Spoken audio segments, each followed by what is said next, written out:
In the U.S., suicide is the second leading cause of death among people ages 10 to 14. One person dies by suicide in the U.S. every 11 minutes. And get this, although more women than men attempt suicide, men are 4 times more likely to die by suicide. And I'm so pleased, so honored to have Dr. Bernadette Atanga with me. You are working so hard to prevent suicide. Thank you so much for being here. How are you? Thank you, Colette, for having me Yes. and talking about this problem, which is an epidemic. Yes, it is an epidemic. And Dr. Atanga is working to prevent suicide in youth, men, and women. I mean, all of these groups, it's a big problem, and it's rising. September is Suicide Prevention Month. And many people don't know that men are dying by suicide more often than women, yet many hide their pain. So how dire of a problem is it with men? Yeah, so first of all, Yes. if we think about the fact that cultures internationally have forced men to live in a space of emotional suppression. Okay. So they are taught that to be strong, you cannot show your feelings. Yeah. And so when we have a culture where people are having problems and we have a lot of groups at risk and they cannot talk about it, it's very possible that they lead to suicide. And you mentioned that women attempt suicide more, but men actually succeed 4 times more than women. And why is that important?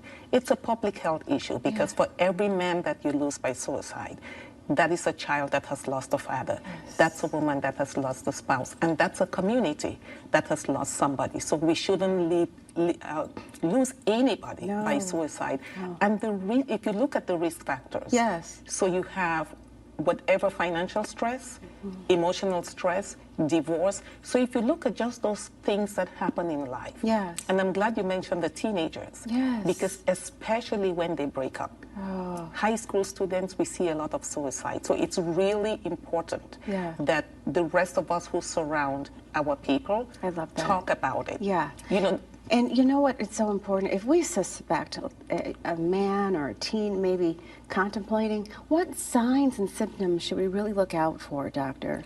So a lot of times they talk about women, you know, withdraw and stuff like that. Yeah. But men tend to show the emotions that society allows them to show. So it's anger. It could be violence, you know, any form of male strength that is acceptable. But the other things to listen for is what you hear. So they may not tell you I have suicidal ideation. It may be, I don't feel like being here anymore. I just want to sleep and not wake up.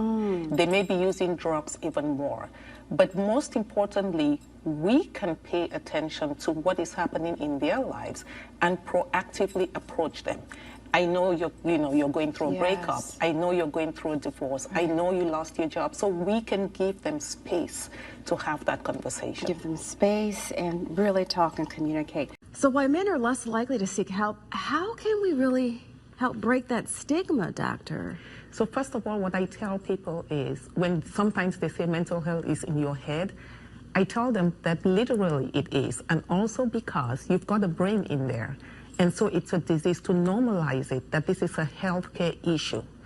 The way you would talk about your chest pain for heart disease, the way you would talk about your diabetes, I think families should be comfortable talking about feelings, normal feelings and distress. So normalize that. Secondly, to give men the vocabulary to talk about their feelings, to name it.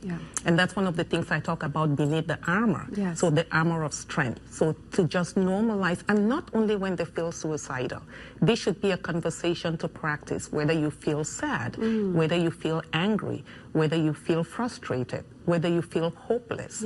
All those things, because when you give a name to it, there is always something you can do about it. And I have to ask you this, doctor. What is the best way to start the conversation, to approach that subject? Well, how do you feel?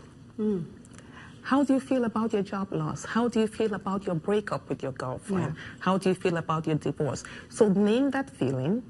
And also, I talk to people to, like, forgive themselves. Because a lot of times we hold on to things that lead to that point of hopelessness. And we also talk about just, you know, finding somebody that you trust, that you talk to. The other thing, men die, you know, fatal suicide, firearms. And this is a community that I worked with men, so I know they value their firearms. But what we tell people is find somebody you can make a contract with, where if you're feeling suicidal, you can trust them to keep your firearm for you until you go through that period. And also seek help. Talk to your doctor, and 988 is always a number people can call. And I want to talk about your book here, Beneath the Armor. Tell us about that. Yeah, so Beneath the Armor, you know, as it says, 8 practical strategies for men to embrace vulnerability and lead with authentic strength. And why vulnerability? It's important that they feel normal. So talking about your feelings is not weakness, it is strength. And when you are actually aligned, your behavior is aligned with your feelings, you are more likely to lead from a place of authentic strength, whether it's at home or at the workplace. Where can we get your book? Where is it's on Amazon, and I think the link is, I gave the We have the link to that. Dr. Atanga, thank you so much. This topic it's heartbreaking, but you know, prevention is key, and we know that. Prevention is key, and I say, men, you know, failure in leadership is what men feel.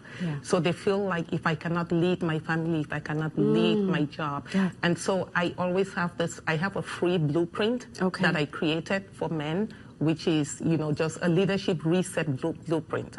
So if you feel you are in that space where you are not moving forward, just look at the leadership blueprint. We will have all this information, my friends, on our website. Beneath the Armor, we'll have how you can get that as well.